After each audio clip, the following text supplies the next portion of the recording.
is Heidi. Hi. Hey, it's Colin. Oh, hi. Hi, Colin. Hey. How's Dubai? I'm in San Diego. Oh. Ariel, my daughter's getting married. Oh, congratulations. Thanks. He's a good guy. Berkeley undergrad, Stanford Business School, solid guy. Vikas. What? Well, that's his name, Vikas. He's Indian. Oh, cool. Yeah, no, it hasn't been a problem. So listen, Heidi, on Schreier, what's going on? Well, did you see my report on that? I did, yeah. Did we have him expelled yet? Well, it's in process. I wanted to wait and speak with you before What? we actually... No, there's nothing to wait for. That kind of violent behavior, that impulsivity, we can't have that in our results. Yeah, he's been acting out, but I do think cognitively, behaviorally, he's within our target population, Colin. He's driving around assaulting people, Heidi. What conceivable target is that? What, you're advocating we keep him?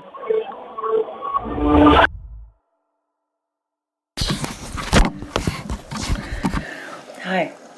Have a seat. This is Heidi Bergman, EID 101078, here with Homecoming Initiative client Walter CRUZ, week 3, session 3. Date is April 24th, 2017. Okay, so Walter, can you describe what happened last night? Sure. Where should I start? Start with when you and Schreier decided to leave the facility. Schreier had some concerns about the program, some questions about our surroundings, and I thought it might help if he could take a look for himself. By surroundings, you mean what? The neighborhood? Tampa? What? Well, whatever it took was my thinking. Whatever he needed. So last night we ate dinner. We went back to our rooms. Then we waited a while and met at the freight elevator. Took that down, went out into the parking lot, got one of the vans. You got one of the vans? Yeah. Well, we took a van. Where'd you get the keys? I had grabbed those earlier. The security around here, just so you know, it's not great. There's keys to everything just hung up on the corkboard in the break room. We'll have to take a look at that. So you got the van? Yeah, right. And we drove out to the highway, past some farms, some swampland, came to a town. There was a little main street with a bank, a barber shop, a park with a gazebo. The street lamps were all on, and everything looked normal at first, but all the windows were dark, and there's no cars, no people, no garbage in the trash cans. It's all just looked phony. Phony? How? Yeah, like someone's picture of how things were or how they're supposed to be. Schreier looks in the window of a department store and all the clothes look old, like from the 80s. Even the mannequins looked old. Next door there's this ice cream shop. Pink booths, everything's just completely spotless. It's all totally empty. Schreier turns to me and he says, "It's like Arizona." What does that mean, Arizona?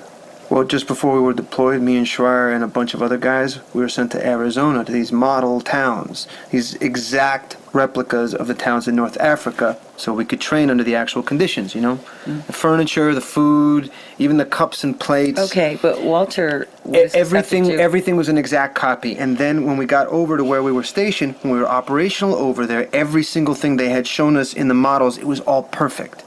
It was like we'd already been there. So this town, it was like that? Yes. Okay. Yes, except for America, like a simulation of America.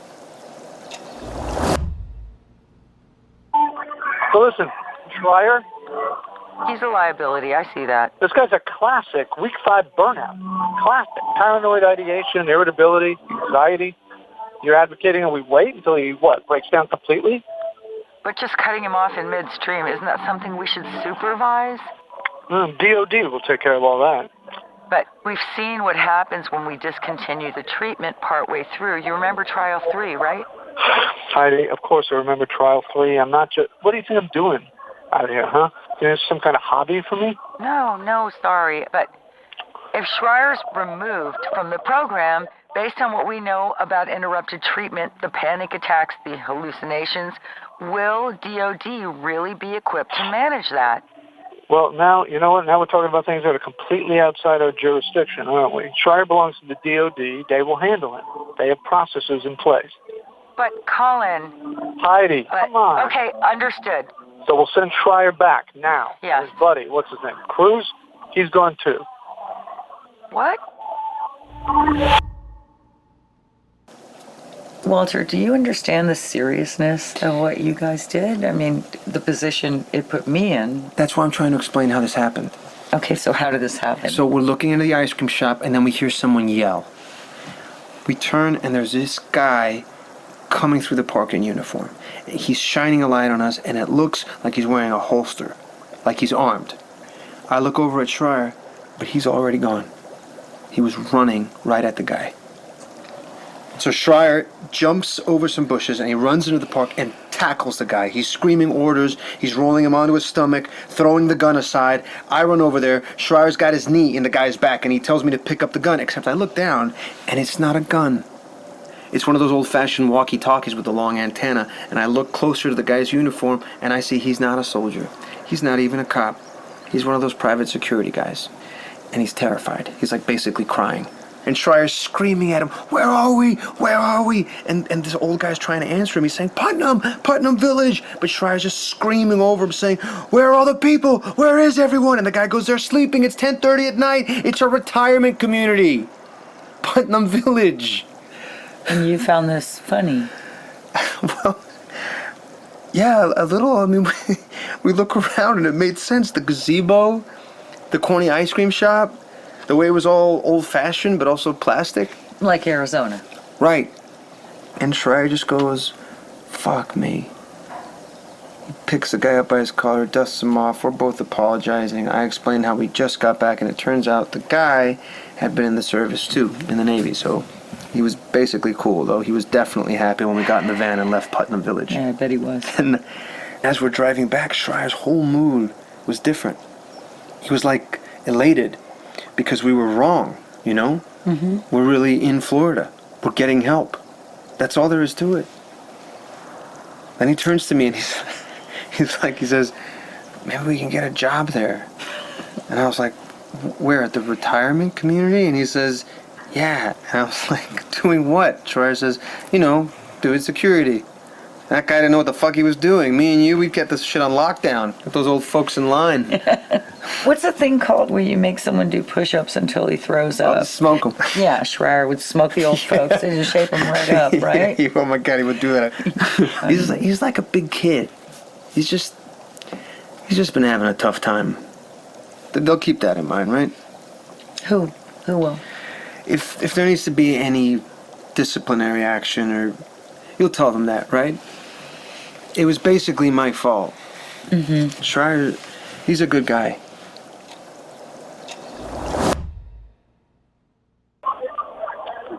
You want to remove Walter CRUZ from the entire program?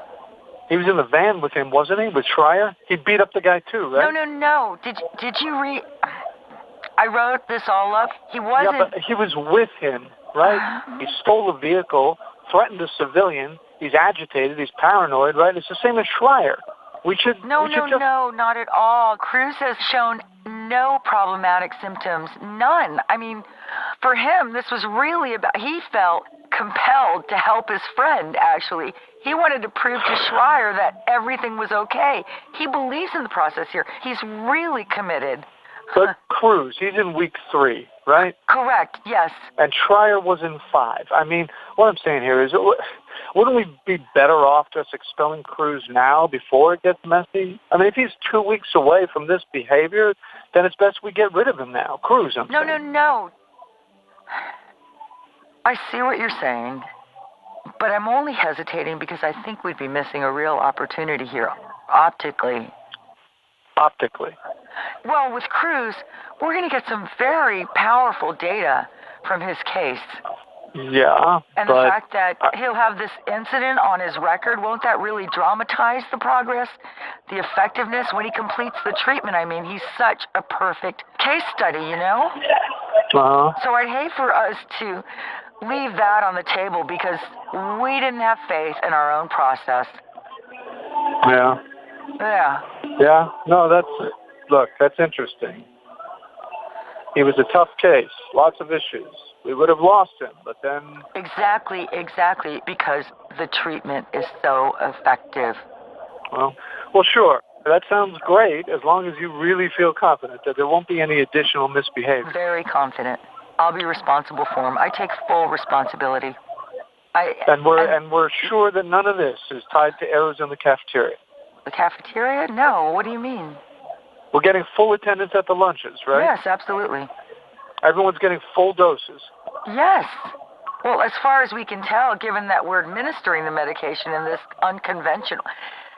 As I've said, we could be more precise if we just medicated in pill form. Yeah, look, I can't keep going over that. All right, well, you asked about the dosage, and that's an area... Heidi, we're dealing with a highly paranoid, highly unstable group.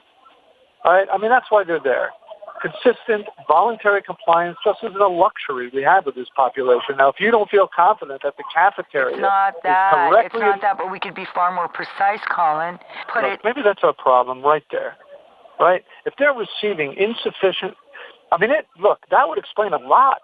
As far as these problems, these erratic results, I mean, I don't know. Maybe we should be delivering the medication at both lunch and dinner. No, that's not... Doubling the dosage? Yeah, to err on the side of caution. No, what's your feeling if we pivot to that? Wouldn't that present a serious risk of over-medicating the client? Over-medicating. Based on what we know about the mechanism, you'd expect to see widespread confusion, loss of skill, significant side effects, and potentially a real setback. They'd be, what, unfit? Is that what you're saying? Unfit, yes, exactly. Significant impairment. Okay, well, that's not something we want. No. I still think that... Oh, wait, Heidi? Oh, they're doing the chair. They're putting Ariel and Vikas in the chairs and lifting them up. Oh. So I gotta go. Hold on. I gotta go. Go. You know what? Let's talk again soon, and we'll focus on delivering that data. Okay? Yes, definitely. Okay. Congratulations. All right. Thanks, Heidi. Bye-bye.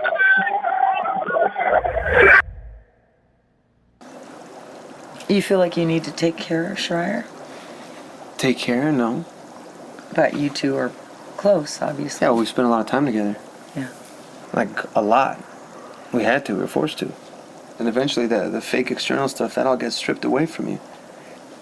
Hanging around with them starts to feel like being alone. And it's nice, right? That camaraderie. I was going to say annoying or weird.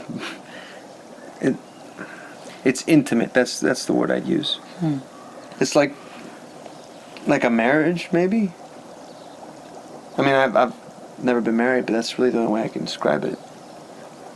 Are you married? No. Okay. But do you have a boyfriend? Actually, I'm not sure. Anyway. What does that mean?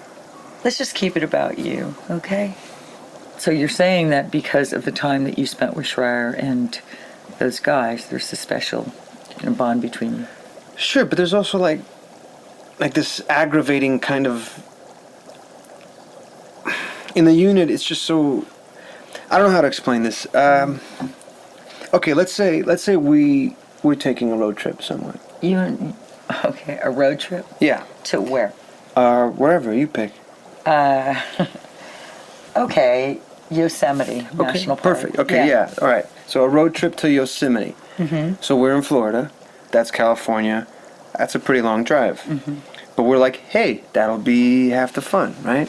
The drive out there. So what? We'll make a playlist. We'll stop at diners with weird local specialties, all that, right? But then there's the time in the car, just driving. What do we do in the car? Oh, you're asking me? Yeah. Let's see. We could take turns reading aloud. Sure. It's incredibly nerdy, right? Okay.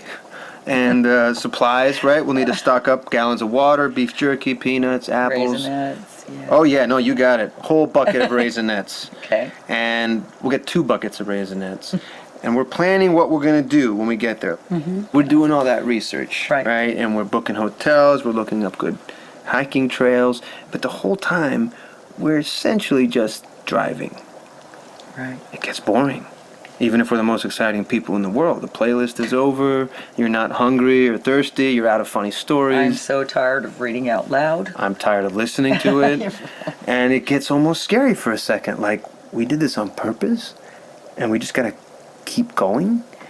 But I think that moment, that's the reason people go on road trips together. So you're forced to be yourself, or as close to your real self as you can be, in front of another person. Right? You have no choice. It's like the boredom is almost the goal. This road trip sounds terrible. No, but you know what I mean, right? Sure, I do. You haven't, have you? What? You've never taken a road trip with your boyfriend? With a boyfriend? I don't think so. Wow. I mean, I've had boyfriends. Yeah, but that's not what I asked. Okay, I haven't. Happy? It's just... Man, that's crazy. Really? Never? It's not that crazy. It really isn't. All right, whatever you say. What?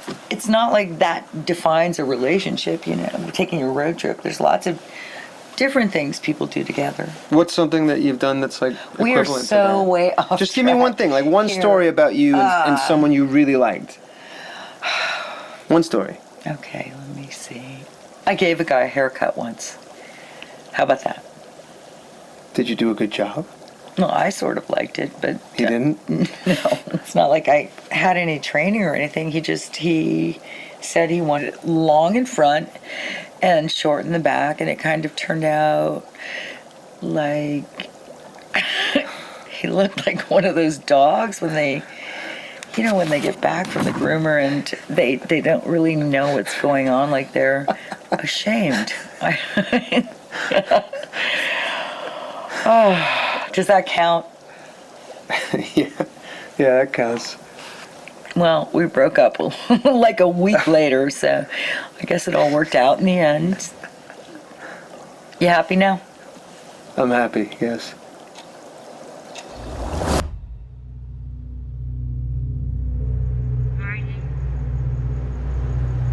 Hi, Mom. Did I upset you? No. I didn't. Mom, you didn't, really, okay? If you're feeling that way. Mom, can we talk some... I mean, I'm standing outside a restaurant and I'm meeting someone, so I have to go. A boyfriend? No, an ex. Really, I'll just... Ex? Why? Which one? It doesn't matter, you won't know. Anthony, Why are okay? you But I'll call you back. You're not getting back together with him, are you? No, Mom, I need to go. He's right here, okay? I'll call you back. Okay, bye. Bye. Hey. Hi. Hi. Hey, yeah. Nice to see you. Mom. You actually showed up. Yes. Wow. Is this place okay? Yeah, sure. Great. How have you been? Good. Good. Yourself? Good.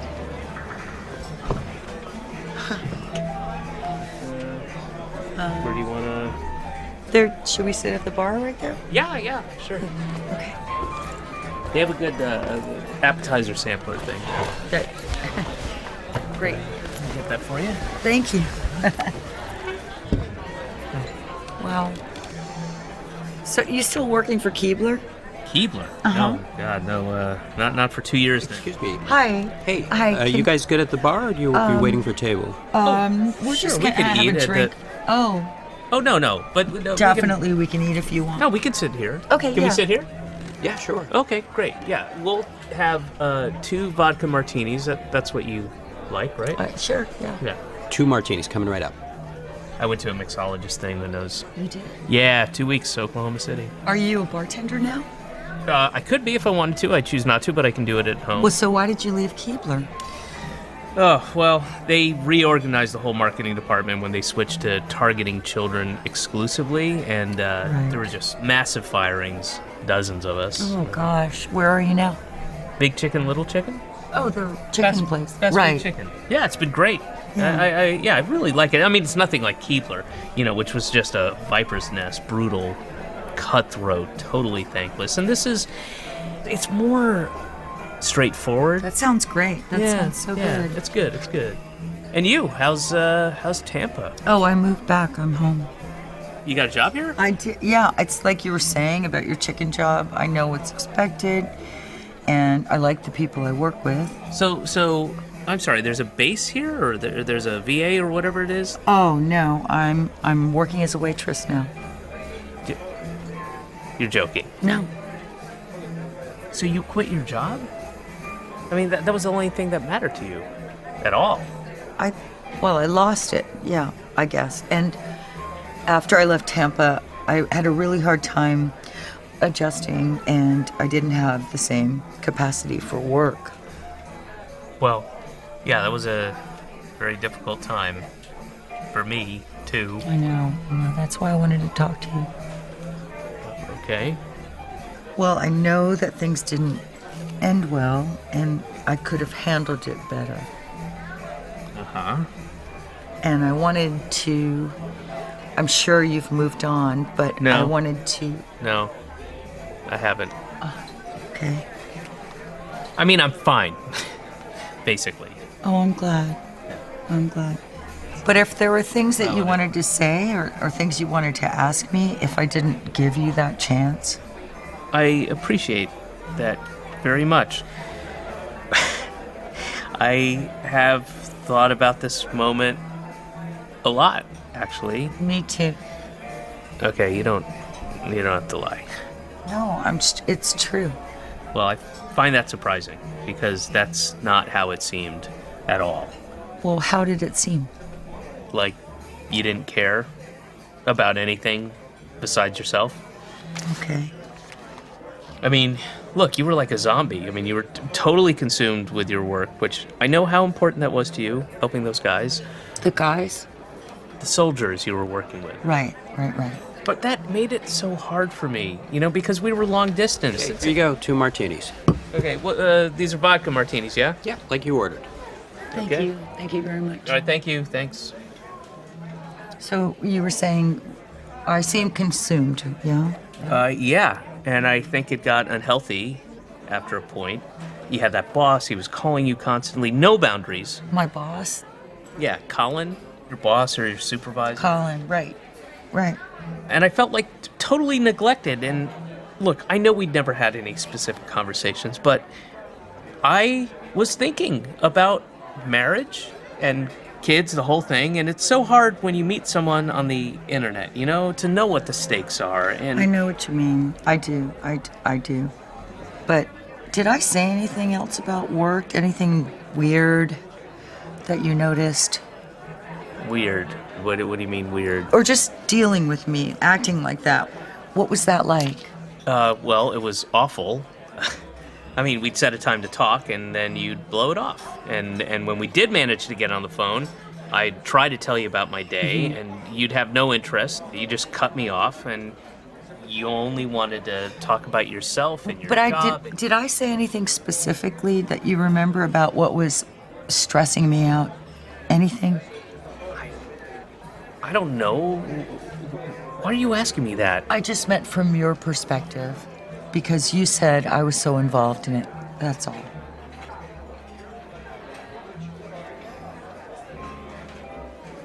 Okay. Right. Of course, okay.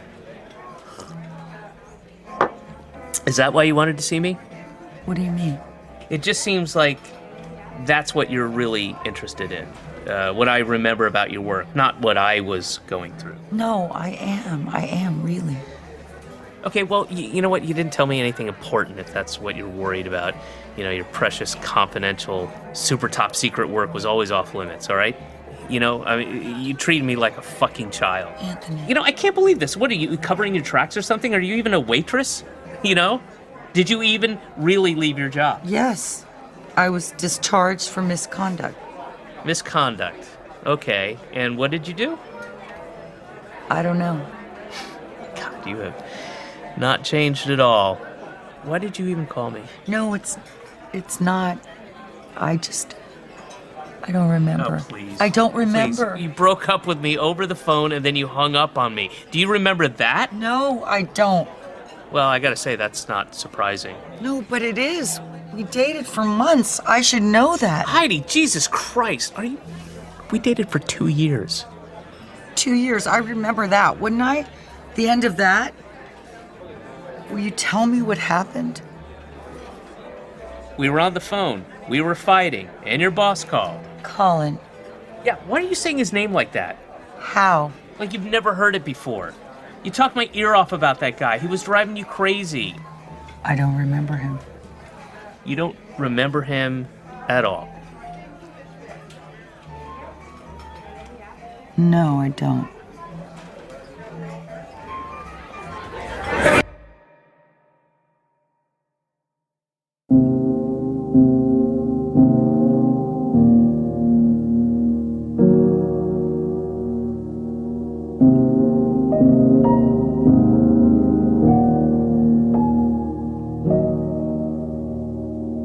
Homecoming was created and written by Eli Horowitz and Michael Bloomberg. Directed by Eli Horowitz.